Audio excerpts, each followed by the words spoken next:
Hi folks, this is Chris Fanning from the Picton Gazette. We've got the county house tour on the cover this week. The big item for this week is of course our coverage of the 2025 budget, which has just gone through its approvals at council. I'm going to turn it over to Jason Parks to talk about that and some other items right away. Thanks, Chris. Well, it was the case of the very old and the very fresh at Shire Hall last week as this grizzled scribbler and our new local journalism initiative reporter Eleanor Zicci tackled county council budget deliberations. Mostly Eleanor and myself have the blow-by-blow coverage in this week's Gazette.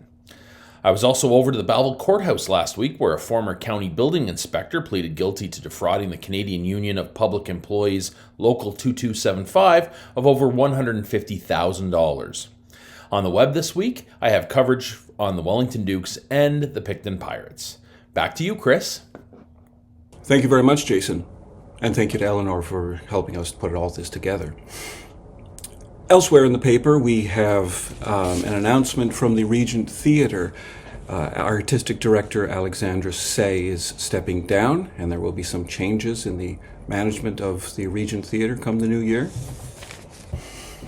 On the editorial page, Karen Valahora takes up the politics of appeasement, the new tendency of mainstream media to tread very lightly in the current political context.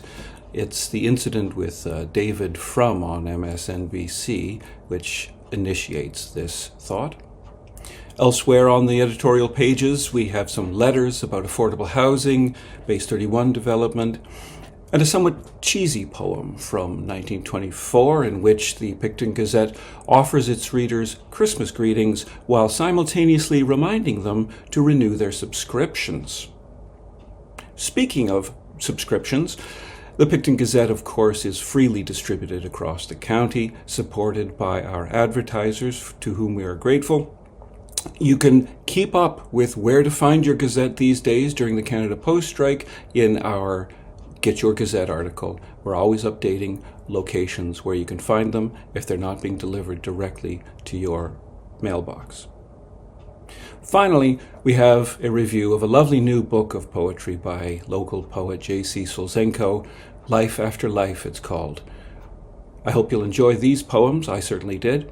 I went to hear her read them at the library a week and a half ago, and it was a wonderful session, and everybody felt very good about the whole concept behind this poem, which is explained in the review. I encourage everyone to have a look at that. That's about it for this week. Thank you very much for tuning in, and until next time, take care.